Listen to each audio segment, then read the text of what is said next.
Shalom shalom, na wasalimu katika jina la Yesu Kristo. Naitwa Fiston Shimirimana. Nataka niweze kumalizia pointi mbili zinazoonyesha utofauti wa karama za Roho Mtakatifu na talanta. Nimekuwa nimezungumzia tatu. Ya ine, utofauti wa ine wa karama na talanta, ni kwa sababu talanta unaitumia kwa sababu ya for your own benefit, unaitumia kwa sababu yako binafsi, lakini karama unaitumia kwa sababu ya kufaidiana katika mwili wa Kristo. Na ndio maana unaona kila mtu mwenye iko na talanta anaitumia kwa sababu ya kujiendeleza yeye, anaitumia kwa sababu ya kujifaidisha peke yake, anaitumia kwa sababu ya kujiletea manufaa katika maisha yake. Lakini ni tofauti sana na karama za Roho Mtakatifu. Mungu Roho Mtakatifu anapokuzawadia na kipawa cha Roho Mtakatifu, inaweza kuwa ni kipawa cha unabii, kipawa cha imani kwa sababu ya kutenda miujiza, kipawa cha uponyaji au kutenda miujiza, au karama tofauti za Roho Mtakatifu. Wakati Roho Mtakatifu anakuzaidia karama, si kwa sababu ya manufaa yako, si kwa sababu ya faida yako, si kwa sababu ya kujiendeleza wewe. Ndio maana kila mtu anayetumia karama za Roho Mtakatifu kwa faida yake binafsi, hajui neno la Mungu, hana ufahamu wa neno la Mungu, kwa sababu kitabu cha Wakorinto wa kwanza mlango wa 12 verse yake ya 7 ndio verse yake ya 11 inasema Roho Mungu anatupatia vipawa kwa sababu ya kufaidiana, ni kwa sababu ya kusaidizana. Napenda NLT kwa Kizungu nasema to help each other, ni kwa sababu wewe Roho Mtakatifu anapokuzawadia karama yake, ni kwa sababu uweze kumsaidia aliye pembeni yako, ni kwa sababu ya kusaidia mwili wa Kristo, ni kwa sababu ya kusaidia kanisa, si kwa sababu ya manufaa yako, sio kwa sababu ya faida zako.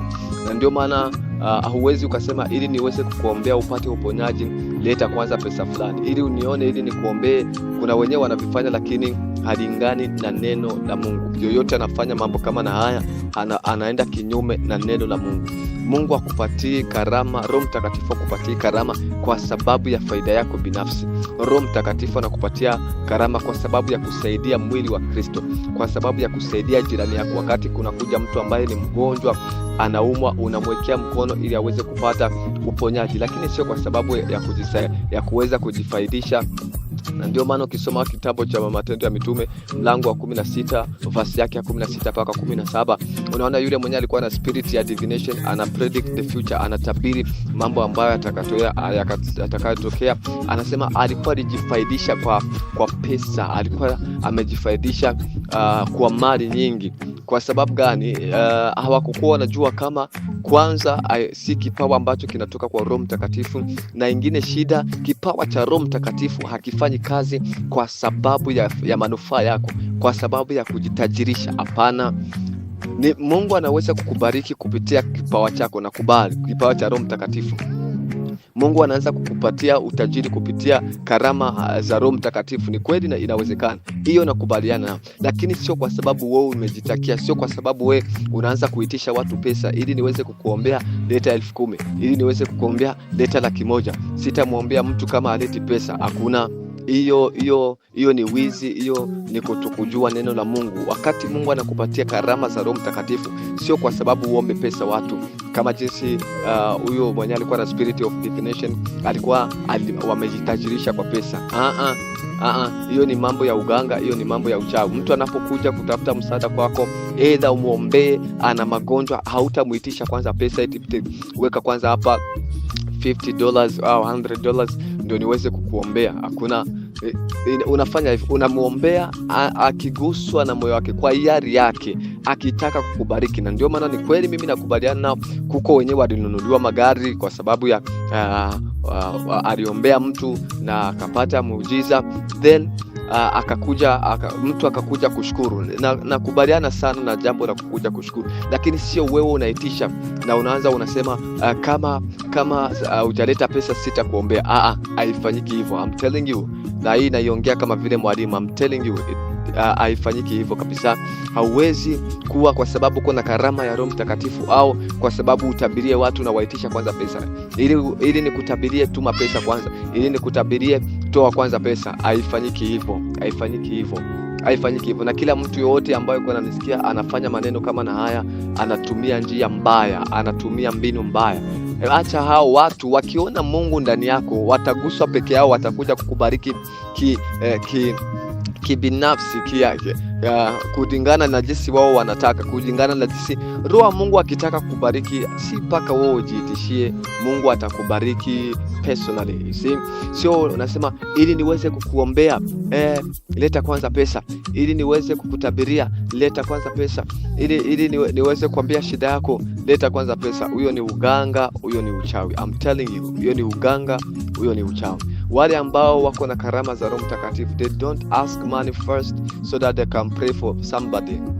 Waitishi kwanza pesa ili waweze kumwombea. Ni kweli una karama ya uponyaji, so don't use it for your own benefit. Usiweze kuitumia kwa sababu ya faida zako. Mungu Roho Mtakatifu anapokuzawadia karama yake ni kwa sababu ya kusaidia watu, ni kwa sababu ya faida ya mwili wa Kristo, lakini sio kwa sababu ya kujifaidisha peke yako, kujiletea utajiri au kujitafutia pesa. Nasema hivi niko na karama ya uponyaji. Kila ambaye ni mgonjwa, wewe unaumwa nini? Wewe unaumwa HIV, wewe utatoa 100,000. Wewe nini? Wewe ni diabetes, wewe ni F50. No. Hiyo hapana. Kama Roho Mtakatifu ndio alikupatia hicho kipawa, you do it for free. Unaifanya kwa bure, sio business.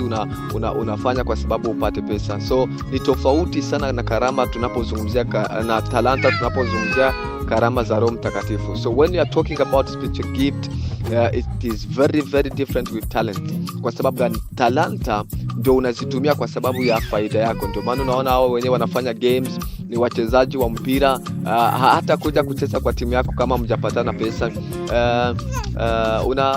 anakuja kucheza kwa timu yako ya mpira, then anakuambia utakuwa unanilipa pesa fulani, it's okay, then anasema hivyo. So kulingana na talanta, Mungu akikupatia talanta ni kwa sababu ya faida zako. Ndio maana unaona mtu ili akuje kuwachekesha, akuje kufanya comedy, you have to pay him. Inabidi uweze kumlipa ndio akuje kuwachekesha. Kwa sababu gani? Talanta mtu anazitumia kwa sababu ya faida yake. Lakini kama ni kipawa cha Roho Mtakatifu, kama ni unabii, kama ni karama ya uponyaji, kama ni karama ya miujiza, kama ni karama ya imani, natumia kuweza kusaidia kuombea watu au kufufua watu au kufanya miujiza, kama ni neno ya hekima, kama ni neno ya maarifa. So niko nazungumzia kuhusu karama 9 za Roho Mtakatifu. Mungu akikupatia karama 9 za Roho Mtakatifu sio kwa sababu ya faida zako, sio kwa sababu wewe sasa ujitengenezee utajiri ndio unaanza kusema ili uweze kuniona nikuombee, lazima kwanza unapeana kwanza pesa kwa secretary ndio unakuja nikuombee. Wagonjwa wote lazima ukikuja mpita kwa secretary, unakuja unampea $50. Ndio wengine anapokuja anasema wewe umeshalipa pesa. Unaona mimi, mwingine anaanza kujelezea mimi ni maskini lakini nateseka na magonjwa. Hapa anasema mimi sina shida na sina haja na matatizo yenu. Wewe uende kwanza ulipe. Hiyo sasa inakuwa matatizo. Wewe ndio maana neno la Mungu linasema hata nikisema kwa lugha za malaika lakini kama sina upendo, yote imekuwa kazi bure. Na ndio maana foundation ya karama ni upendo. Msingi wa karama za Roho Mtakatifu ni upendo. Kwa sababu gani? Usipowapenda hao watu, ndio maana utaanza kuwaitisha pesa. Lakini ukikuwa na wapenda ndani ya moyo wako, ukikuwa na upendo wa Kristo ndani ya moyo wako, utaona jinsi mtu anateseka. Focus yako ya kwanza sio yeye akusaidie kitu au wewe yeye akupatie kwanza pesa, lakini focus ya kwanza utasema acha nimsaidie huyu mtu kwa sababu ya gift iko ndani yako. Na ndio maana ukikuwa mtumishi hauna upendo, I'm telling you, inakuwa shida sana. Na tumewajaza wengi wanajawa na vipawa vya Roho Mtakatifu but they don't have love, hawana upendo ndani yao. Na kama hauna upendo, I'm telling you, hao watu hata kuombea utaombea.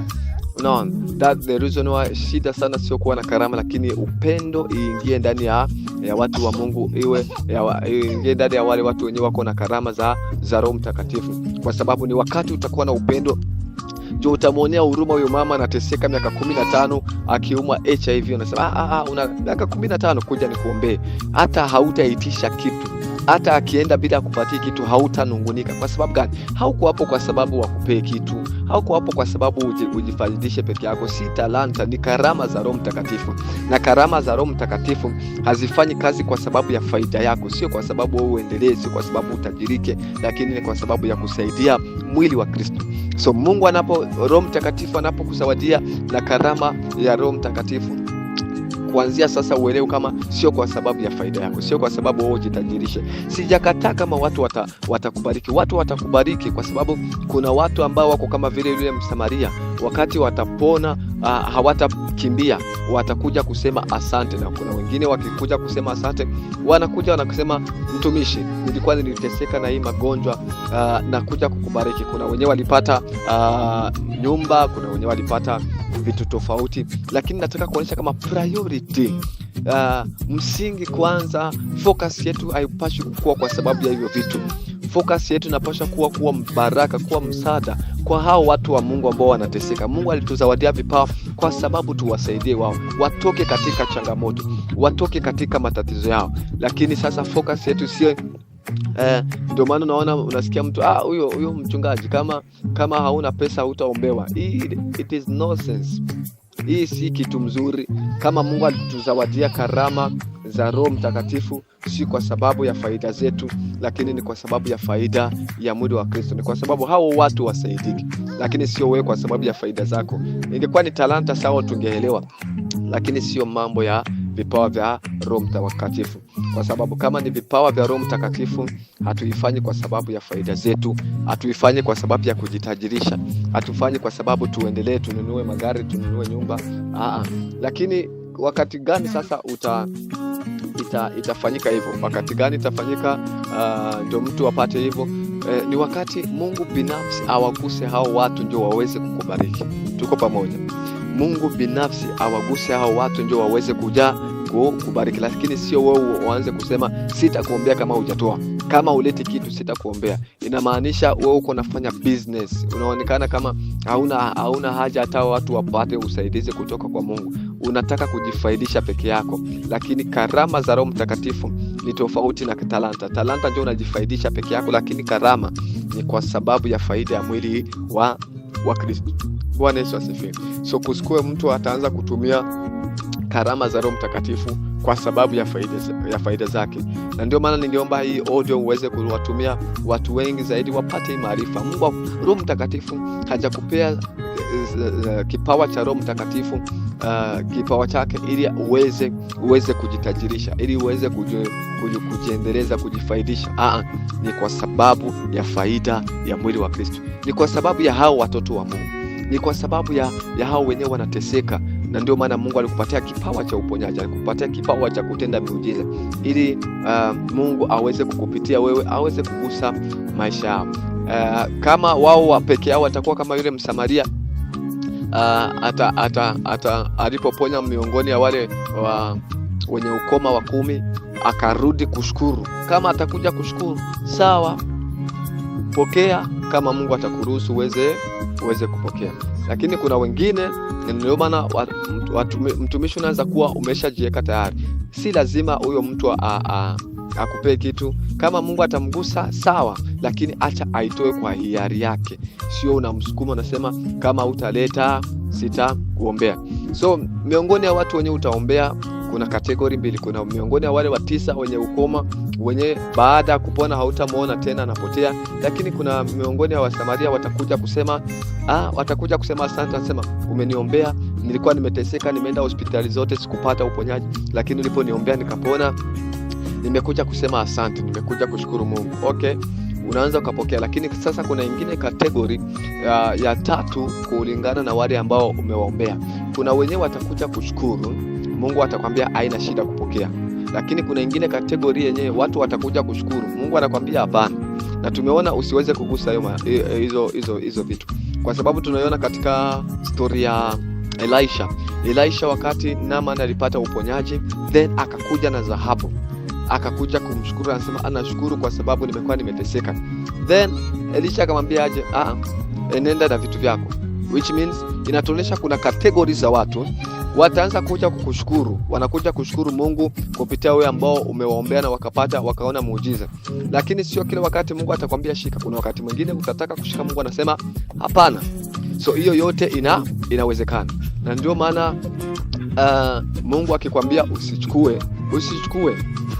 Kwa sababu kuna watu wengine anasema wakati amepata muujiza anasema anakuja kushukuru, lakini akili zake anasema acha nimpatie huyo mtumishi na yeye anane. Mungu akiona kama akili zake si anaona kama anakuja kukufanyikisha, Mungu anaanza kwambia usiguse, acha aende na nani zake, aone kama sitamtajirisha mtumishi wangu bila yeye kutoa. Kwa sababu gani? Ni kitu ambacho nimegundua katika huduma. Nimeona Mungu ana wivu kwa sababu ya watu wake.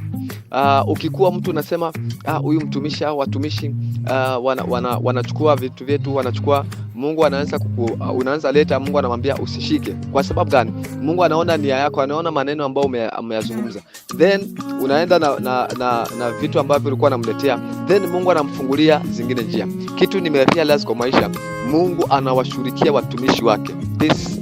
Hii ni kweli, nakwambia Mungu anawashughulikia watumishi wake. Na ndio maana kusiko mtu atafikiria kama mimi ndio namweka mtumishi, mimi ndio namlipia nyumba, mimi ndio nafanya nini. I'm telling you, hata wewe usimlipie nyumba tu italipwa. Na unaweza kutana sio hata mambo ya kulipa nyumba, Mungu anampatia nyumba yake, kwa sababu Mungu si mzalimu awatumikishe watu ashindwe kuwashughulikia. So God is providing to his servant. Mungu anashughulikia watumishi wake. Ndio maana kusiko mtu atajipiga kifua, mimi kama sio mimi mtumishi hawezi akafanya hivi, kama watoto wake wanasoma ni mimi nafanya hivi. I'm telling you, hata wewe ukiacha, Mungu ataprovide. Kwa sababu gani? Mungu anahitaji watumishi wake wakae wakiwa chini, wasikuwe na stress yoyote, ili waweze kufanya kazi yake vizuri. Na ndio maana wakati mwingine mtumishi akiwa na kitu ambacho kinamsumbua, kinamfanya asifanye kazi vizuri, Mungu anafanya njia zote ili mtumishi wake akuwe at peace, moyo wake ukuwe vizuri, ndio aweze kufanya kazi yake vizuri. Na ndio maana wewe hata kama unaanza sema mimi sitashughulikia mtumishi au sitafanya kitu kwa sababu ya mtumishi, Mungu ataprovide nyingine njia, kwa sababu Mungu anawashughulikia watumishi wake. So nataka kuzungumza kama kuna wenyewe Mungu ataruhusu waweze waombee, na baada ya kuona muujiza au utawaona tena ni kama kitu ambacho kilikuwa kinawaleta kwa kanisa au kwa Mungu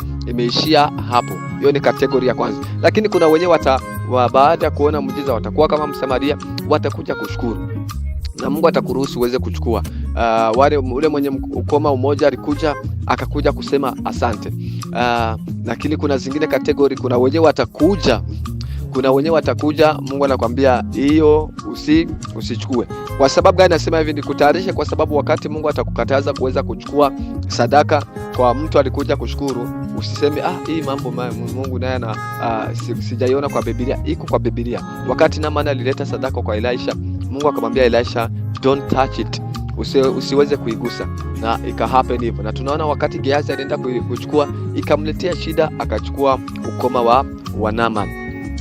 Nafikiri naeleweka. Lakini kitu nataka kuongelea ni utofauti wa talanta na spiritual gift. Ni kwa sababu talanta unaitumia kwa sababu ya faida zako, lakini karama za Roho Mtakatifu unaitumia kwa sababu ya kusaidiana kati yetu, au kusaidia mwili wa Kristo, au kusaidia kanisa la Bwana. Ndio kusikue mtu ataweza kuitumia kwa sababu ya faida zake. Anasema hivi Mungu alinipatia karama ya unabii, mbele nitabiria mtu lazima anipatie pesa. Mungu anapokupatia talanta, Mungu anapokupatia karama, sio kwa sababu ya kujitajirisha, ni kwa sababu ya kusaidia mwili wa Kristo. Acha niseme ya mwisho then nimalizie hapa.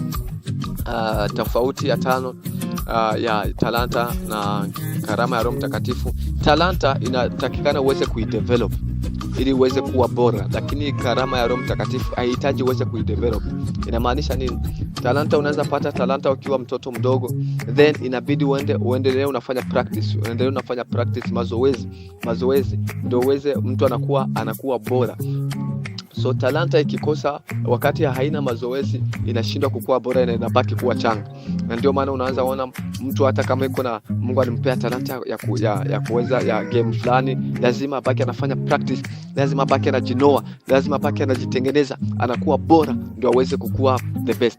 lakini ni tofauti na karama ya Roho Mtakatifu. Karama ya Roho Mtakatifu unapoipokea, unaipokea ikiwa perfect. Roho Mtakatifu akikuzawadia na karama ya unabii, wakati tu anakuzawadia, hautangoa uende usubiri miaka 2-3 itengeneze ndio uanze kufanya kazi. Wakati umeipokea tu na inaanza kufanya kazi. Unaanza pokea leo karama ya Roho Mtakatifu, aidha unabii, na unaanza kupata message za watu, unaanza kuwatabiria, unaanza kuona maono, unaanza kupata sauti ya Mungu, kwa sababu karama ya Roho Mtakatifu inakuja ikisha kamilika. Haihitaji njoo uifanyizie kazi njoo ikamilike. Already inakuja ikikamilika. Ukipata karama ya uponyaji, Roho Mtakatifu anakusawadia karama ya uponyaji. Saa hii unaipata. Ukiwekea mkono mtu ambaye yuko na ukimwi, anapona tayari. Haikugharimu eti usubiri mpaka miaka 20 ukiitengeneza ndio uanze kuombea watu. Wakati tunaipata karama ya Roho Mtakatifu, na hapo inaanza kufanya kazi, kwa sababu inakuja ikishakamilika. Sio wewe utaikamilisha, inakuja ikishakamilika na inaanza kufanya kazi. Mungu anaanza kuzawadia leo karama ya Roho Mtakatifu anaanza kusaidia kuzawadia leo karama ya kutenda miujiza, na unaanza kuwekea watu mikono na unaanza kufanya miujiza na vilema vinatembea the same day inaanza kufanya kazi. Lakini talanta mpaka uweze kuidevelop, uweze kuifanyizia kazi, unaenda mazoezi ndio ili uweze kuwa bora. Lakini karama ya Roho Mtakatifu inakuja already ikiwa bora, na inaanza fanya kazi anytime, na inakupatia result mzuri kama jinsi imefanya miaka na unaipokea tu saa. Ndio maana tunaona mtu anaanza jazwa, anazawadiwa karama ya kutabiri, na hapo anaanza kupeana ujumbe. Naona Mungu anasema hivi, kwa sababu karama ya Roho Mtakatifu inakuja kishakamilika. Sio wewe utangoja kuikamilisha, lakini inakuja already ikishakamilika. Nimemalizia hapa somo ambalo nilikuwa nazungumza mambo 5.5 ambazo zinaonyesha utofauti wa karama ya Roho Mtakatifu pamoja na talanta. Mungu akubariki sana. Kamata hii, chukua hii audio, watumie watu wengine waweze kubarikiwa na waweze kusaidika pamoja na hii maarifa. Mungu awabariki. Shalom. Naitwa Fiston Schmidman. Amen.